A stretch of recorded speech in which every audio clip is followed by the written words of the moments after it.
Estimados alumnos del Colegio Marcelino Champañán, les doy la más sincera bienvenida a esta nueva clase, que es la fase 2, clase 2 de la fase 2, como el segundo semestre, chiquillos. Para los que no me conocen, yo me llamo Alejandra Lorena Díaz Mesa y mi correo es adias@cmchmaristas.cl. Chiquillos, lo que vamos a ver hoy día es las transformaciones políticas en Chile. ¿Ya? Pero primero vamos a hacer un pequeño recuento acerca de la clase anterior, ¿ya? De la clase 1 de la fase 2, ¿ya? Vimos cómo se conformaban los partidos políticos. Ya no eran facciones políticas como los estanqueros, los higuinistas, los conservadores, los liberales, los federalistas, etcétera, sino que ahora ya tenemos partidos propiamente tales, ya mediante una ideología sustentada, organización sustentada. Vimos por qué el partido era de la derecha y por qué un partido podía ser de izquierda, y que todo se debía a la Revolución Francesa, a la manera en cómo se sentaban. Es decir, los de derecha se sentaban en el lado derecho y los de izquierda se sentaban al lado de izquierda. Y los de derecha eran los conservadores y los de izquierda eran los liberales. Y que también tenía que ver con la lejanía o cercanía con la Iglesia Católica. Por ejemplo, mientras más cerca de la Iglesia, más conservador es el partido. E hicimos incluso una analogía con los partidos políticos chilenos, donde a pesar de existir un espectro de partidos políticos del centro, podemos también ver partidos como la UDI y el Partido Republicano de Kast, muy conservador, y por otro lado el Partido Comunista y los partidos que componen el Frente Amplio como los más lejanos de la Iglesia Católica y por tanto los más liberales. ¿Ya? Y que este proceso ocurrió de la conformación de los partidos fue a partir del 1850, es decir, la mitad del siglo XIX. ¿Ya? Y en él encontramos tres partidos propiamente tal. El Partido Liberal, por un lado, que optaba por la separación de la Iglesia y el Estado. El partido conservador, oligarca también, es decir, de la clase alta, pero como su nombre lo dice, sin reducir el poder de la Iglesia. Y por otro lado, el Partido Nacional o monmarista, que si bien es cierto es autoritario y presidencialista, pero con una supremacía del Estado por sobre la Iglesia Católica, y que además estaba a favor de una educación laica. ¿Ya, chiquillos? Entonces, tenemos, por un lado, punto 1, la transición hacia el liberalismo. 1.1, chiquillos, el fin del orden conservador. El orden conservador, chiquillos, es de 1831 a 1861. Ya, como vimos, chicos, en las clases 4 y 5 que ustedes tienen, en el Drive, en la 4 vimos la conformación de la República y en la 5 la República conservadora en sí. En la 6, chiquillos, vimos la parte económica, por si los que quieren hacer su mapa conceptual con respecto a la economía en Chile. ¿Ya? Ya. Y como está en el PowerPoint, el fin del orden conservador, es decir, comienza en 1831 con Prieto, Bulnes y termina en 1861 con Montt. ¿Ya? Nos acordamos también que fueron tres y que gobernaron por decenios, es decir, Prieto, Bulnes y Montt. ¿Ya? Prieto primero, 5 años con derecho a reelección, Bulnes después con derecho a reelección y Montt con derecho a reelección. También vimos, bueno, esto lo vimos la clase pasada, existieron dos guerras civiles, 1851 en Coquimbo, que la apaciguó el mismo Bulnes, y 1857 en Concepción, en el gobierno de Montt. ¿Ya?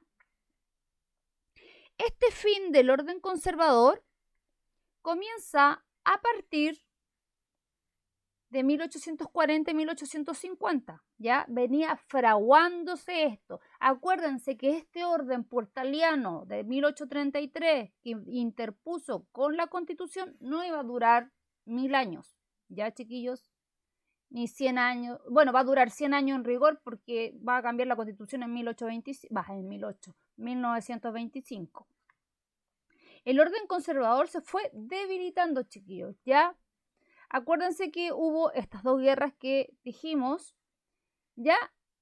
Y para llegar al poder por parte de los liberales, fue fundamental el Club de la Reforma, el Partido Liberal, que obviamente era un partido eminentemente liberal y, como dijimos anteriormente, separaba la Iglesia del Estado, y la Sociedad de la Igualdad. Bueno, ahí tenemos un dibujo, una infografía acerca de eso.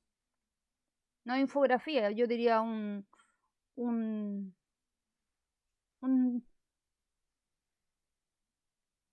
hoja. Ya.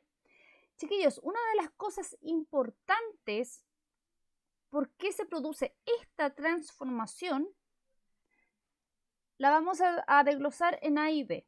A, una cosa súper trivial, chiquillos, la cuestión del sacristán, ¿ya? Primero vamos a ver un concepto que es el concepto de patronato. ¿Qué pasa? En la Constitución de 1833 se sigue tomando en cuenta la Iglesia dentro del Estado, ¿ya? Y aquí, como vemos, es una facultad que le entregó la Iglesia, es decir, el Papa, a la corona española, imagínense, desde la época colonial. Y la corona puede cobrar diezmos. ¿Se acuerdan de los diezmos? Establecer obispados y puede nombrar autoridades de la Iglesia. O sea, el derecho canónico. Pero, bueno, ya no tenemos en este momento, ahora en la actualidad, cobrar diezmos. Bueno, gente con mucho dinero sí lo hace, ¿ya? Pero el derecho a patronato básicamente es la facultad de que está incluida dentro de la Constitución la Iglesia, ¿ya? Y la cuestión del sacristán es una cuestión súper como trivial y absurda, ¿ya? Este hecho puede ser, como dije anteriormente, trivial, pero a la larga va a desencadenar muchas cosas.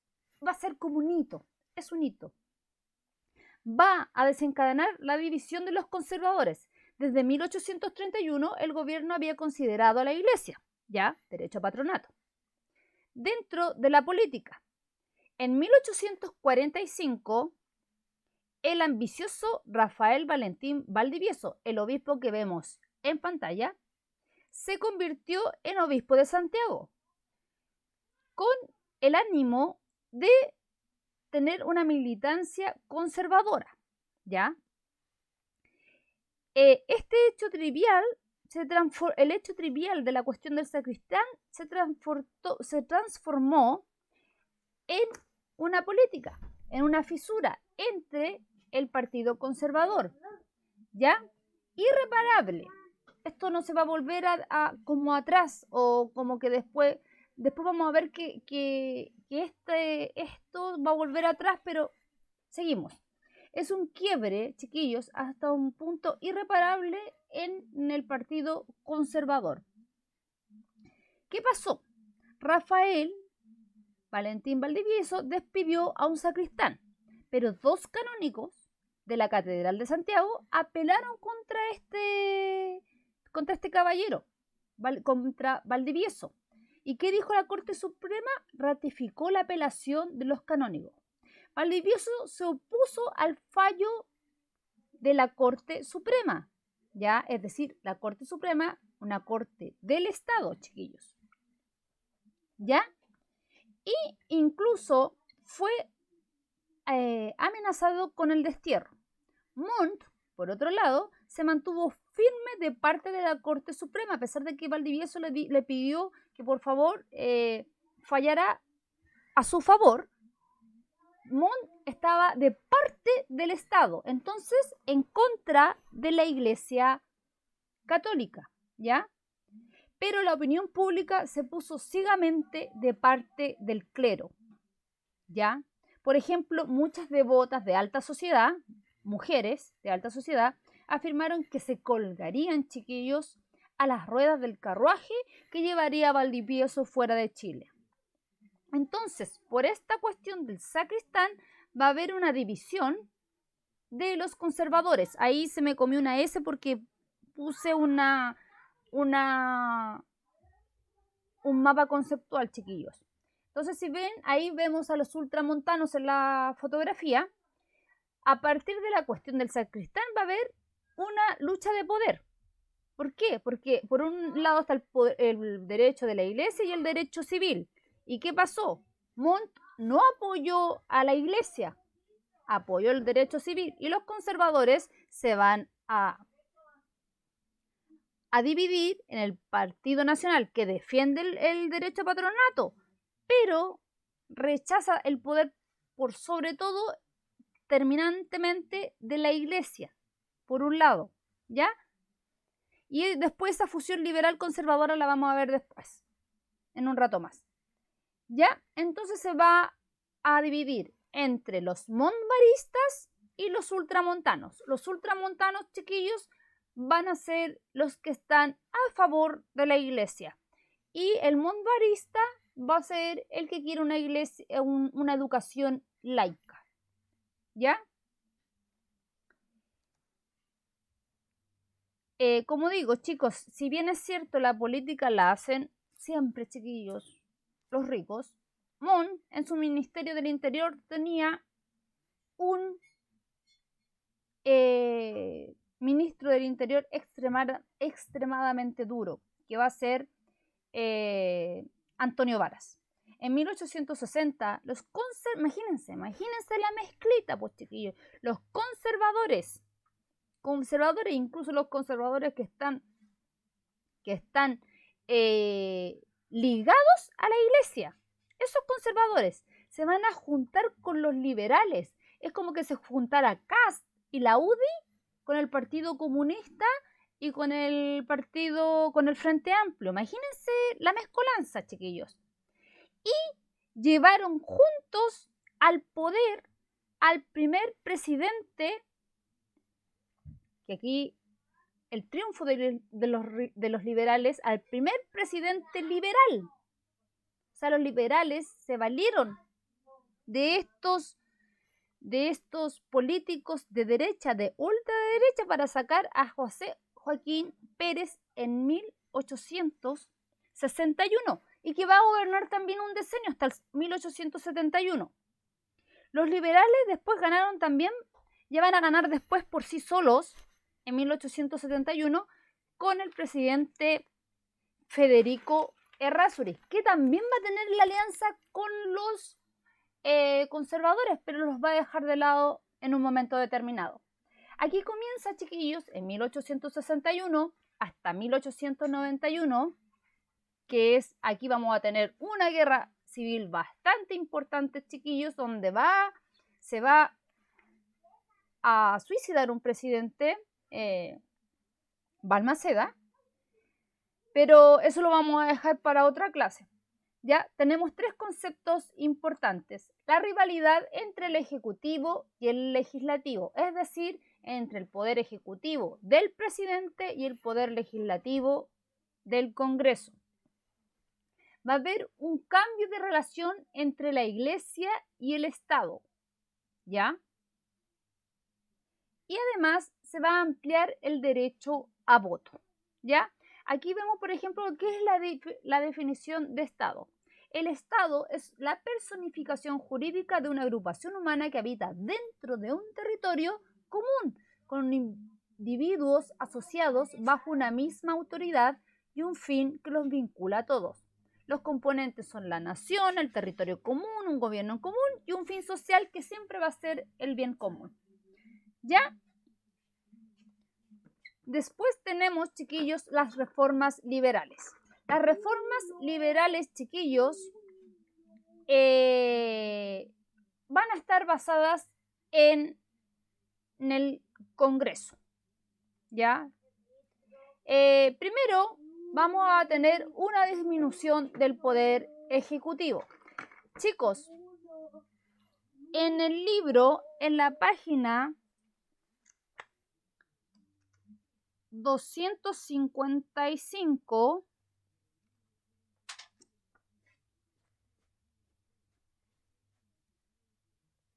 ¿ya?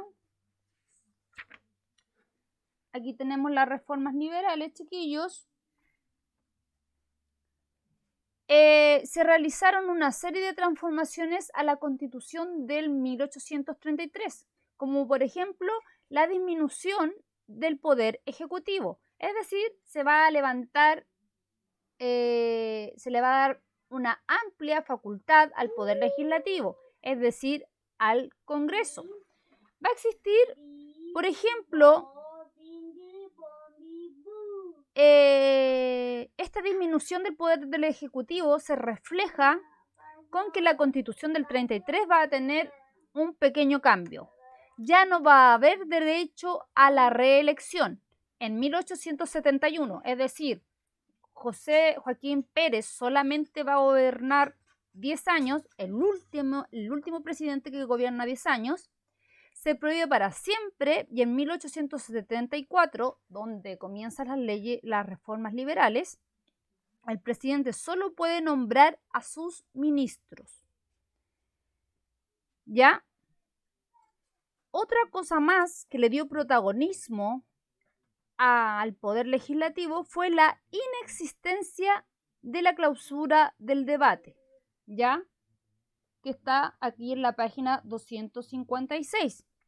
Por ejemplo, la inexistencia, bueno, disculpa, ya lo dije eso. En el Congreso, chiquillos, un proyecto podía demorarse mucho tiempo. Y con eso, ¿para qué? Para tratar de doblarle la mano y retrasar las leyes para tratar de doblarle la mano al Ejecutivo. Y, por ejemplo, podemos ver en la página 257 una caricatura donde sale el Senado, donde salen casi el Senado, los senadores con gorro de dormir, cómodamente acostados en el Senado. Es decir, se demoraban mucho tiempo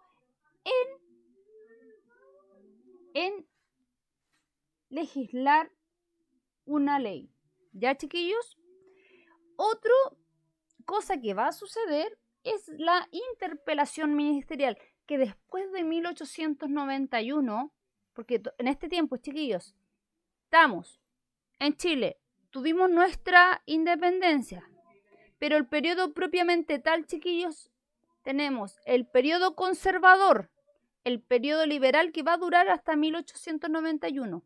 Y interpelación ministerial después se va a transformar en un vicio, que se le dice el vicio de la rotativa ministerial. Pero por ahora no va a ser tanto vicio, pero sí va a ser, para mi gusto, exagerado. Como dijimos anteriormente, una de las facultades del Ejecutivo era elegir los ministros. El Congreso podía interpelar a los ministros, es decir, llamar a un ministro, hacer una serie de preguntas, interpelarlo y decirle que ya no es ministro, ¿ya? Es decir, los llamaban a rendir cuentas. Como por ejemplo, en el estallido social se llamó a rendir cuentas a Chadwick, el primo de Piñera, donde va a provocar, lo que se provoca es la renuncia, en este caso de Chadwick,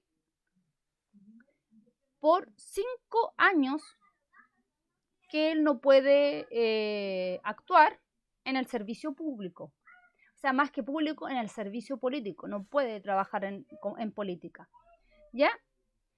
Y después, como dije anteriormente, se va a hacer una especie de rotativa ministerial. Si vemos el recurso 7, chiquillos, vamos a ver que, por ejemplo, José Joaquín Pérez tuvo 6 cambios de gabinete. Federico Errázuriz 5, pero imagínense, Balmaceda 13, Germán Riesco 15, Arturo Alessandri, el León de Tarapacá, como se le dice, 18, ¿ya? Y también el retraso, chiquillos, de las leyes en la aprobación de leyes periódicas como la del presupuesto nacional, el financiamiento de las Fuerzas Armadas, fueron retrasadas para presionar también al Ejecutivo, y esto se hizo un incremento en el periodo liberal hasta Balmaceda en 1891, donde va a estallar obviamente la guerra civil. Este retraso en las aprobaciones, en 1891 comienza el periodo parlamentario en Chile hasta 1925. ¿Ya? Por otro lado, chiquillos, tenemos la secularización de las instituciones. Ahí tenemos un esquema que esta secularización de las instituciones del Estado son denominadas las leyes laicas, ¿ya? Por ejemplo, ahí está la libertad de conciencia o la de culto, la libertad de enseñanza, cementerios laicos, matrimonio civil, registro civil, ¿ya? Por ejemplo, la libertad de conciencia en 1865 era la libertad de culto, chiquillos. Por ejemplo, en el periodo conservador, en el anterior, solamente se podía realizar culto a la Iglesia Católica. Ahora, por ejemplo, el protestantismo, las personas evangélicas ya pueden ejercer sin ser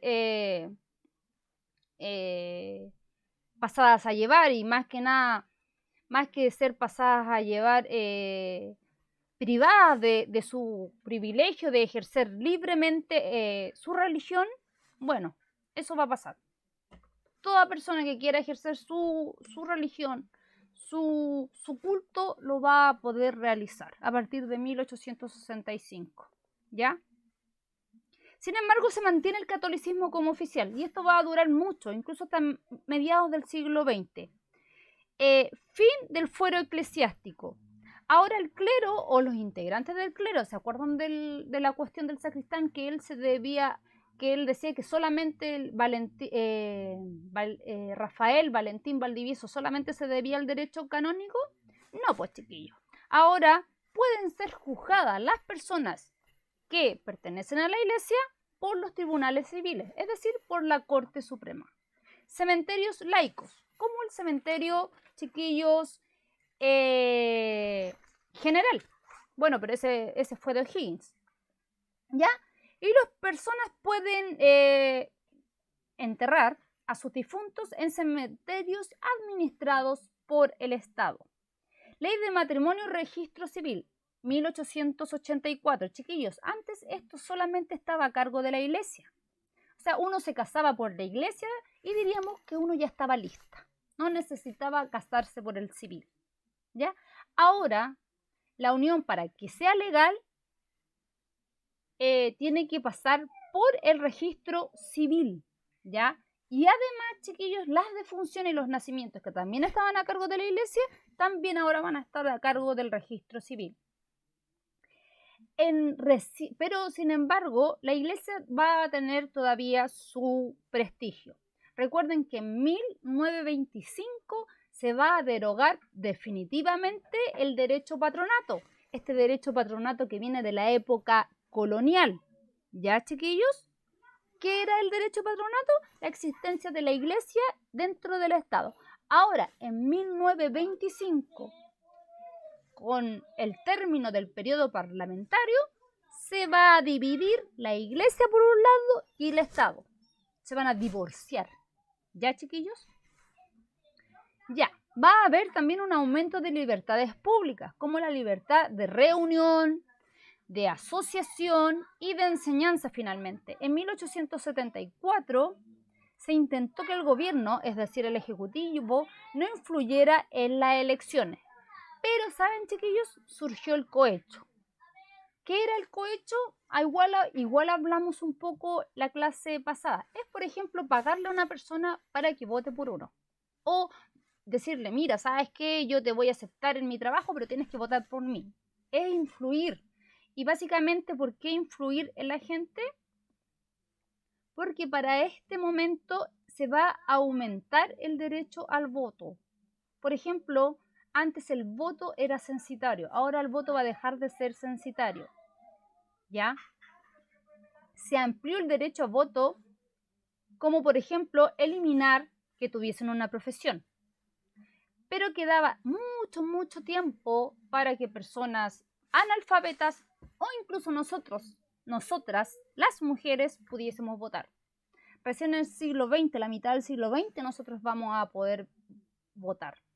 Como dije anteriormente, chiquillos, los que gobernaban eran los ricos y las diferentes ideologías entre los partidos más bien eran aparentes que reales. Porque, chiquillos, imagínense que para que saliera el primer presidente liberal se unió los que estaban más cerca de la iglesia, es decir, los conservadores más cercanos a la iglesia con los que estaban más lejanos de la iglesia para sacar un presidente liberal. ¿Me entienden a lo que voy? Las diferencias son más bien aparentes que tan tajantes como las que son, por ejemplo, hoy en día. En la década de 1870, chiquillos, casi todos los políticos habían dicho, ahora somos todos liberales, por ejemplo. El poder del presidente sobre el Congreso, como lo hemos visto, decantaba a fin de cuentas en la manipulación de las elecciones.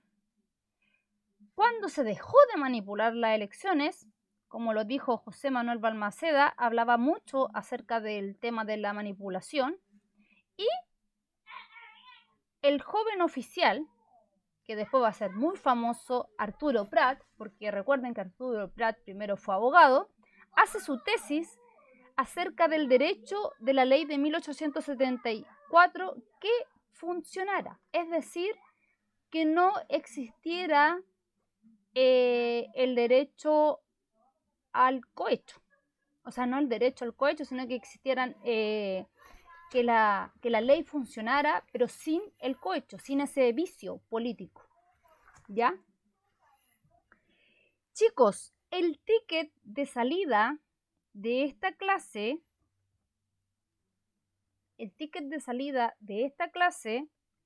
va a ser un mapa conceptual, es decir, de todo lo que hemos pasado hasta este momento, de la página 255 a la 258.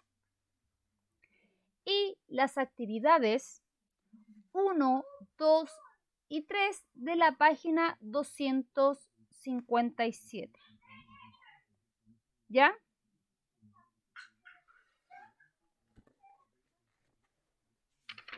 Por el momento, chiquillos, yo voy a hacer una especie de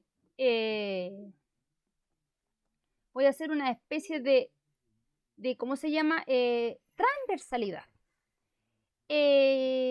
Bueno, como seguramente ya vieron con su profesor jefe, a ustedes como primero medio les toca la zona Rapa Nui. ¿Ya, chiquillos? Entonces, Rapa Nui es el nombre que desde el año 2017 toma la isla de Pascua. Es decir, se considera Rapa Nui, el nombre verdadero. Es una isla chilena, chiquillos, perteneciente administrativamente a la región de Valparaíso. Yo siempre cuando chica lo encontraba raro porque encontraba que la isla estaba mucho más al norte. ¿Por qué? Porque en realidad sí, está mucho más al norte, está ubicado en la Polinesia, chiquillos, a 3.700 kilómetros de Caldera. Aquí vamos a recordar un conocimiento que es básico. Chile es tricontinental. ¿Por qué es tricontinental, chiquillos? A ver, díganme. Bueno, chiquillos, Chile es tricontinental. ¿Por qué? Porque la bandera tiene 3 colores. No, chiquillos. Chile es tricontinental porque tiene territorio en la Polinesia, por ejemplo, con Rapa Nui, tiene territorio en América, nuestro país propiamente tal, Chile, la larga y angosta faja de tierra, y la tierra, chiquillos, que está en la Antártica. Ahí hay un problema con Argentina. Argentina dice, bueno, Chile recién, bueno, ustedes saben que la clase la graba un poco antes. No sé qué va a pasar para cuando ustedes vean esta clase, pero en este momento Argentina está declarando la parte chilena como Argentina, aduciendo dentro de sus conocimientos que la plataforma continental donde está situada la Antártica chilena, es Argentina. En Chile recién ratificaron eso. Una ley que se debió haber ratificado hace 21 años atrás. Ya, eso es cosas así para que ustedes sepan y argumenten en alguna parte. ¿Ya? La superficie, chiquillos, de la isla triangular, porque es una isla más bien triangular, es de 163,6 kilómetros cuadrados. No pude poner el 2 chiquitito ahí arriba. Su población hasta el censo del 2017 contaba con 7.750 habitantes, todos concentrados en Angaroa, ¿ya? La isla es uno de los principales destinos turísticos por su naturaleza y su cultura. Y sus estatuas son, como vemos en la lámina, los Moai. Desde 1995 es patrimonio de la humanidad según la UNESCO. El desarrollo de la cultura Rapa Nui. Según la tradición oral, el pueblo Rapa Nui había llegado, es decir, no es alóctono, no es autóctono, es alóctono. ¿Se acuerdan en séptimo? En séptimo vieron las teorías de población americana. Bueno, ahí autóctono quiere decir que es del propio lugar y alóctono que viene de otro lugar a un lugar determinado. Ya. Según la tradición oral, el pueblo de Rapa Nui habría llegado desde una mítica isla llamada Hiva, guiado por Otumatua, su primer ariki o rey, hacia ahí por el 1200 después de Cristo. Pero de acuerdo, chiquillo, a teorías recientes e investigaciones arqueológicas, el origen de esta etnia provendría de la Polinesia, posiblemente de las Islas Marquesas. Otras teorías dicen recientemente que la isla de Rapa Nui sería la misma isla mítica. O sea, por un lado, se cree que viene de la isla de Hiva, por otro, de la isla Marquesa, y por otro lado, que en realidad ellos nunca han estado en otro lugar y que siempre han estado en la isla de Pascua, y que la mítica isla Hiva sería Rapa Nui, ¿ya? Y de ahí provenían, por supuesto, los ancestros, los nativos de Isla de Pascua, que en rigor se dice Rapa Nui. La sociedad Rapa Nui está gobernada por el Ariki, me adelanté, ¿ya? Que reclamaba ser una ascendencia divina, ¿ya? Es decir, es un rey como todos los reyes del poblamiento. ¿Se acuerdan cuando vieron el descubrimiento de América, chiquillos? Descubrimiento y conquista. Los reyes americanos, tanto de Mesoamérica, miren, estamos recordando conocimiento desde antes, de quinto básico, los de Mesoamérica, es decir, tanto los incas, tanto los aztecas como, uy, se me fue bueno, los aztecas son, el rey tiene una categoría de rey supremo tipo hijo del dios, ¿ya? Y por el otro lado, los Andes, así se llaman, los Andes, la teoría inca, o sea, no la teoría, los incas creían que el Inti, hijo del sol, ¿ya? O sea, una categoría de que el rey es descendiente de los cielos, ¿ya? Esta ascendencia divina estaba a su vez dividida en tribus muy estratificadas, es decir, clases, por un lado la clase entre comillas alta y la clase baja, el bajo pueblo, ¿ya? Cada tribu, chiquillos, ocupaba una zona donde la mayor parte estaba en el interior de la isla, ¿ya? Junto al área de cultivo. En el litoral, como podemos ver en la fotografía, chiquillos, se establecían los cultos religiosos y las actividades ceremoniales, como en Anaquena, y adoraban a sus ancestros representados por los moais. Todavía no se sabe cómo, al igual que las pirámides, se realizaron estas construcciones y cómo desplazaban estas esculturas. Lo que sí se sabe es que son casi 1000 que hay en la isla. Sin embargo, y casi finalizando, ven que tiene como una forma triangular la isla. Va a haber una decadencia en Rapa Nui.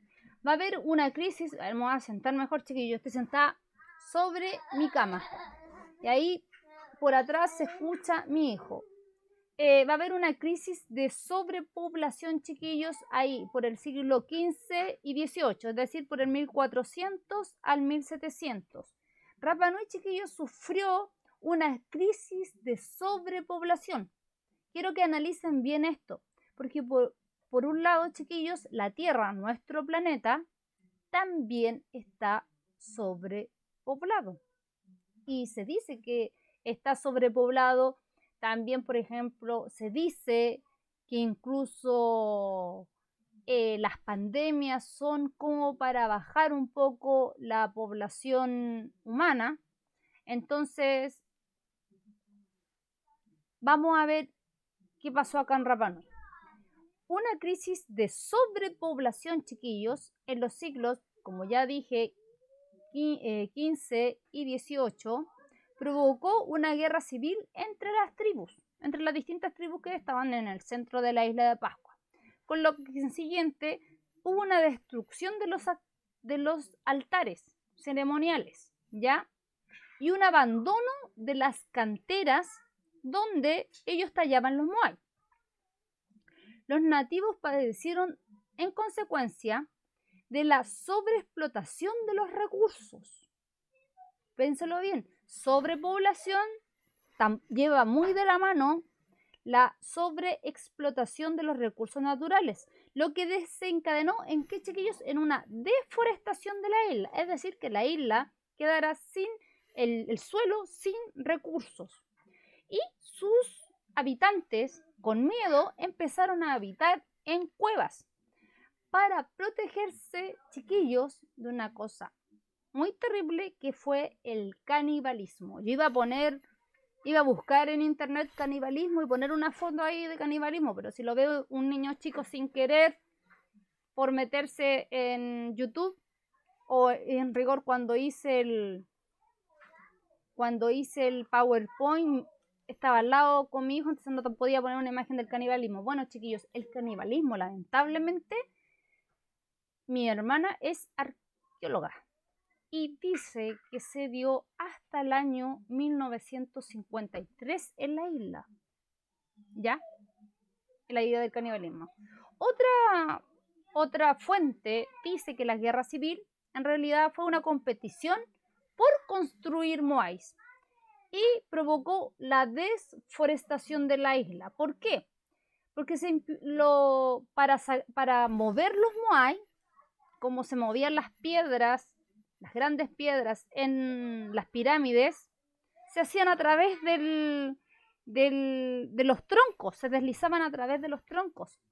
Entonces, para construir moais necesitaban talar, chiquillos, mucho árbol, ¿ya?